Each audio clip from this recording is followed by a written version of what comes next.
Welcome to the Real News Network. I'm Kim Brown in Baltimore. A federal court jury delivered a surprise verdict on Thursday, acquitting all 7 Oregon militia members of conspiracy charges stemming from the armed takeover of a wildlife center earlier this year. Wonderful feeling to be out after 9 months, being acquitted by the highest authority in this country, which is the jury people. I want to thank those people for doing the right thing. Definitely feel this was divine intervention.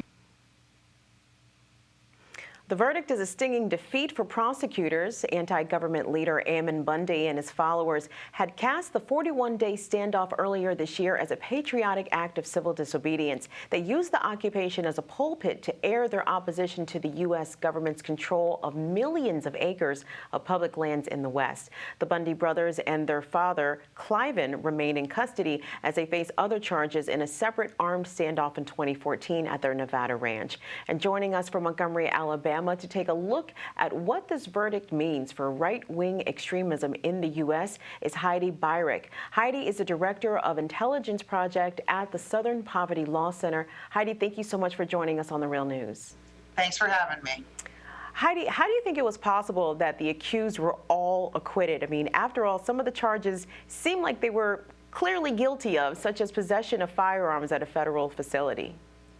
Yeah, it's absolutely hard to believe that this actually happened, and it smells a little bit of jury nullification given the evidence that was available there. And so I think this is a bit of a tragedy of justice, actually, although, of course, the jury has the right to decide as it decided.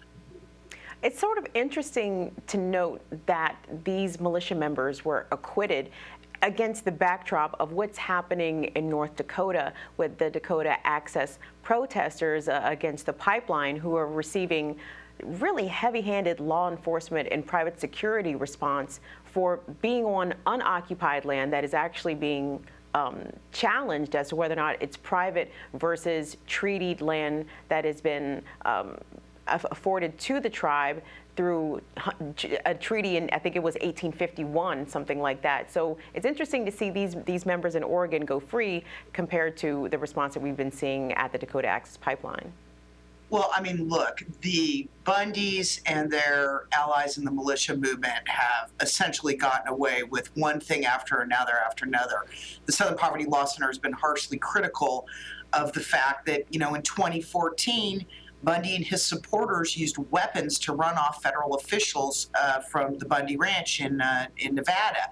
And that is unbelievable. And for 2 years, no charges were brought at all, emboldening these folks to take over the Malheur National Wildlife Refuge. And I just have to think that if the skin color of the folks who had taken over the refuge was different, we wouldn't have any of these outcomes.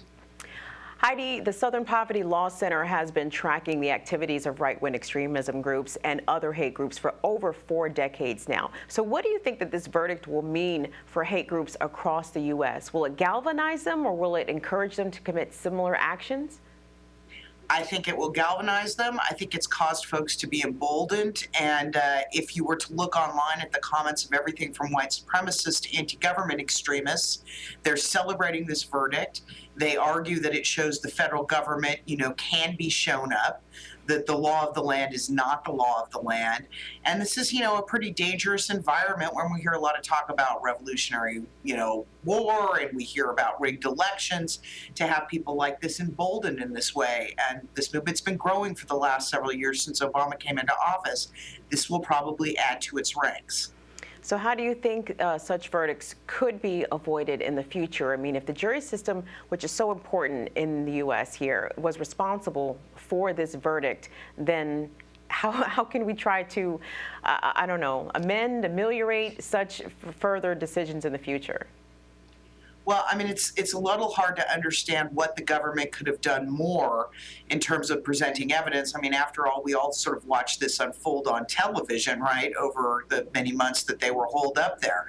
So I don't know what to say, but there has been a history in this country in the past, in particular in the South, of jury nullification. In those cases, it was usually all white juries letting a white perpetrator of violence off, usually a hate crime. And so I'm not sure what more the prosecution could have done or the judge could have done, and we'll just have to see what happens with the remaining prosecutions that are still there. So this verdict comes during a time that your organization has noted, as you just said, a sharp increase in hate group activity. So tell us a little as to what kinds of activities that you have observed and what you attribute this increase to. Sure. Well, we've seen both the numbers of hate groups, neo-Nazi type groups, white supremacists, and radical anti-government groups, which is really what the Bundys are involved in, like militias. We've seen both of those types of groups hit, 20-year highs in the last few years under the Obama administration. And there are a lot of things fueling that. The economic crisis played a role. I don't think you can discount the fact that Barack Obama as African American is playing a role here. But in general, a lot of it has to do with anxiety about the changing demographics in the United States. And there are a lot of people, you could see them in Trump supporters and Trump rallies, that are not happy about increasing diversity in the United States. And they are reacting very negatively to that. And, that's the same way that these Bundy folks look like throwbacks from, 100 years ago. They're not comfortable with this changing society. And that kind of a backlash to our growing diversity is something that will continue to fuel this kind of extremism. We don't expect it to go away anytime soon. So Heidi, as if to play devil's advocate here, are white people under attack? Is white identity under some sort of threat with the changing diversity of America? No, white identity is not under attack. The country is changing. White people in general enjoy benefits that nobody else does, given our history, long history of racial oppression and treating people of color poorly. There are just some white people that don't want any change, and it's those folks that are struggling as the country becomes more cosmopolitan, the economy more globalized, and they are reacting negatively. They would like to stop time in its tracks and turn it backwards. And those folks, unfortunately, are the ones who are most likely to react in a violent manner to these changes. So many people have associated this type of ideology to kind of go hand in hand with the campaign of Donald Trump, the Republican nominee for president. Do you think that Hillary Clinton's campaign and the mass media are reacting appropriately to the challenge that Trump is presenting with his inflammatory rhetoric? Well, I think that the media gave Trump a pass on his bigotry and his racism for too long during the primary campaign. And I think it's only in recent months that people begin to concentrate more specifically on Trump's comments.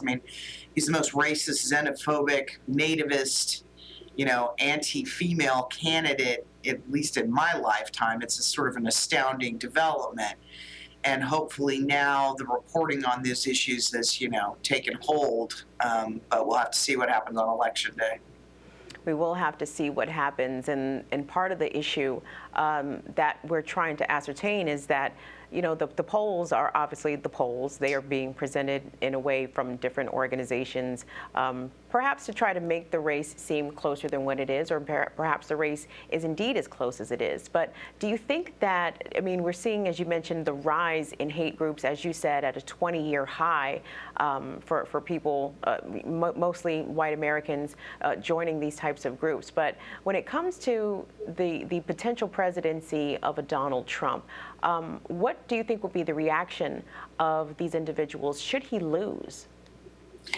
Well, our concern if Trump loses, and we're a 501c3, so we don't suggest, anything about voting or electioneer, but our concern if he does lose is that these people are riled up and they're emboldened. Their ideas have been brought to the mainstream, and some of them may be triggered, by the talk of rigged elections and so on, to feel that the vote is illegitimate. And if that were to happen, it's entirely possible that we could see additional domestic terrorism coming from the white supremacist or anti-government world.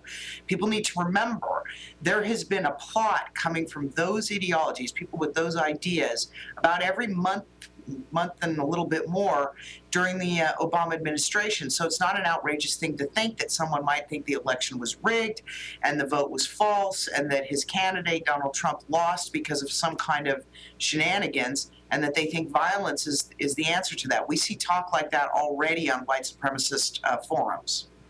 And we just recently saw how the FBI was able to foil a plot, I believe it was in Kansas, a group of white supremacists, I believe they were operating under the banner called the Crusaders. They were planning to bomb an apartment complex where a lot of Somali Americans and Somali immigrants were residing. And it didn't get a lot of mainstream media attention. I thought that was sort of unusual given the proximity towards the election that they were able to foil a domestic terrorism plot. But as you said, the Southern Poverty Law Center monitors this type of chatter online. So do you think that law enforcement is doing a good job in responding to these potential threats? At least, you know, sometimes some of these individuals who have committed these acts, especially in the lone wolf category, they have talked about it online before going out and actually taking action. How effective do you think law enforcement has been in responding to that?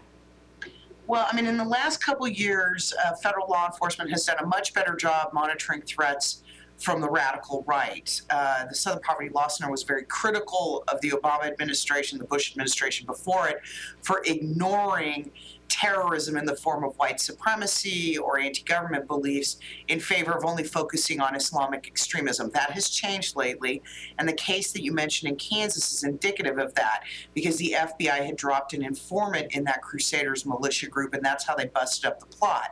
When I say there has been an attempted domestic terrorism attack or plot every 34 days, which is what our data shows, most of those were foiled by federal law enforcement, so it's important to give them credit there. On the other hand, their inability to prosecute the Bundys at the time of the ranch standoff in April 2014, I think was a mistake, because that movement, the anti-government movement out west, grew and grew and grew because the feds didn't take action there. Indeed. We've been speaking with Heidi Byrek. Heidi is the director of the Intelligence Project at the Southern Poverty Law Center. She's been joining us today from Montgomery, Alabama. Thank you so much, Heidi. We appreciate your time today. Thank you. And thank you for watching The Real News.